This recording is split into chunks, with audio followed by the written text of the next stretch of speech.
ছুটির বিয়ের খবর শুনে ভেঙে পড়লেন দেবদত্ত। সাবিত্রীর কথায় বড় চমক। হ্যাঁ বন্ধুরা, প্রতিজ্ঞার আজকের পর্বে আমরা এমনটাই দেখতে পাব।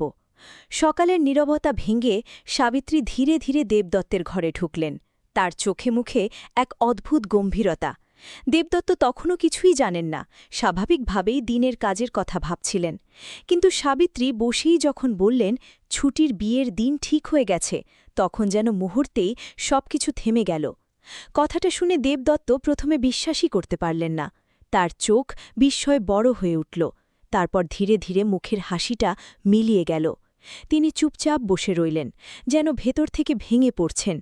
এতদিন যে ছুটিকে নিজের চোখের সামনে বড় হতে দেখেছেন, তাকে এভাবে হঠাৎ হারানোর মতো অনুভূতি তাকে গভীরভাবে নাড়া দিল। সাবিত্রী তার এই অবস্থাটা বুঝতে পারছিলেন, কিন্তু তিনিও জানতেন এই সত্যিটা আর লুকিয়ে রাখার সময় নেই। তিনি শান্ত গলায় বললেন, সবকিছু ঠিকঠাক হচ্ছে, কিন্তু একটা বিষয় আছে যা তোমার জানা দরকার।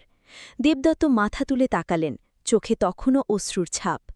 সাবিত্রী ধীরে ধীরে জানালেন, এই বিয়েটা শুধু একটা সাধারণ আয়োজন নয়, এর পেছনে লুকিয়ে আছে অনেক দিনের গোপন সত্য। ছুটির অতীত, তার পরিচয় এবং তার জীবনের সঙ্গে জড়িয়ে থাকা এমন কিছু ঘটনা যা জানলে সব কিছু নতুন করে ভাবতে হবে। দেবদত্ত হতবাক হয়ে গেলেন। তার মনে প্রশ্নের ঝড় উঠল, তাহলে কি এতদিন যা জানতেন সবই ভুল? ছুটির জীবনে এমন কি রহস্য আছে যা এতদিন অজানা ছিল? ঘরের বাতাস তখন ভারী হয়ে উঠেছে। একদিকে আসন্ন বিয়ের আনন্দ, অন্যদিকে অজানা সত্যের ভয়। সব মিলিয়ে পরিস্থিতি যেন এক নতুন মোড় নিতে চলেছে। এখন দেখার, এই সত্য প্রকাশ পেলে দেবদত্ত কী সিদ্ধান্ত নেন আর ছুটির জীবনে কী পরিবর্তন আসে। ভিডিও ভালো লাগলে সাবস্ক্রাইব করে পাশে থাকুন। ধন্যবাদ।